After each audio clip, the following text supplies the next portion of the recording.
Hello, everyone. Welcome to Wellness and Faith with Wherry. Excited to have you all back with us today. And we are going to be kicking off a new hashtag for our hashtag moment, which is Do the Impossible.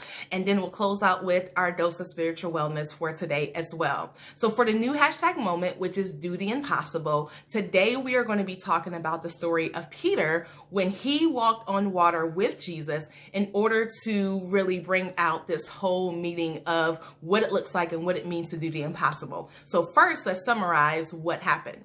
So Jesus had been out teaching in the community and he was encouraging the people. And once he was done teaching, he began to dismiss the crowd. Now, while he was dismissing the crowd, he told the disciples, hey, get in the boat, go ahead and cross over the lake, and I'm going to meet y'all on the other side. So the disciples hop in a boat, they start traveling across the lake, and then Jesus actually goes somewhere to pray. After he's done praying alone, he then goes to meet the disciples. So the disciples, they're crossing, they're traveling in the boat across the lake. And as they're traveling across the lake, they see this body or this person walking across the water. Now, they had never seen Jesus walk on water, so they didn't know that it was Jesus. So they start freaking out because they thought it was a spirit. So they're like yelling, screaming, like, oh my God, what's going on? And they're really afraid. And so Jesus sees that they're afraid and he calls out to them and he says, yo, don't be scared. It's me, Jesus. And so Peter then responds back, Lord, if it's you, call me to come to you.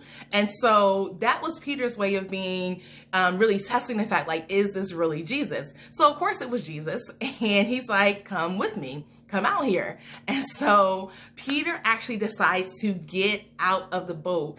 And while he is focused on Jesus, he actually walks on water as well. And so he walks on the water. And as he's walking on the water, he starts to get scared and he looks away.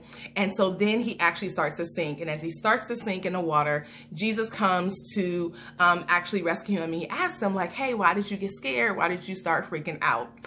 And so they get back in the boat, or Jesus and Peter now goes back to the boat. And, now the disciples, they start rejoicing and, praising, giving glory to God.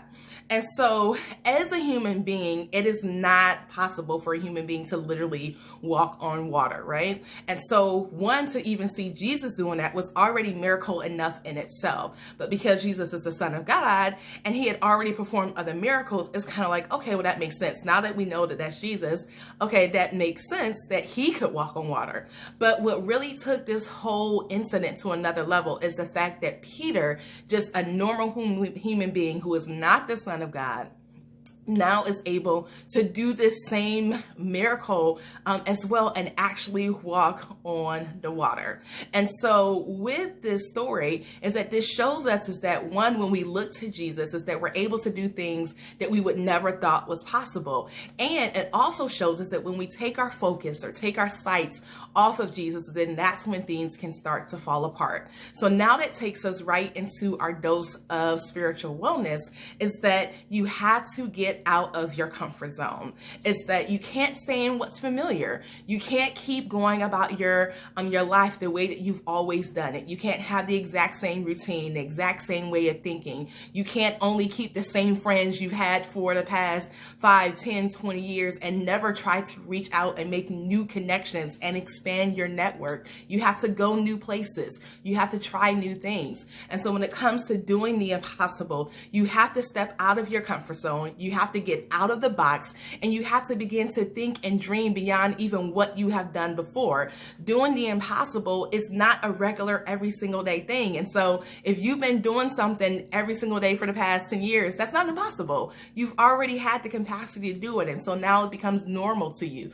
Doing the impossible is, again, putting you in a position to be able to do more than what you've ever imagined, to be able to, tap into skills and passions and abilities that you may not even been aware even resided within you.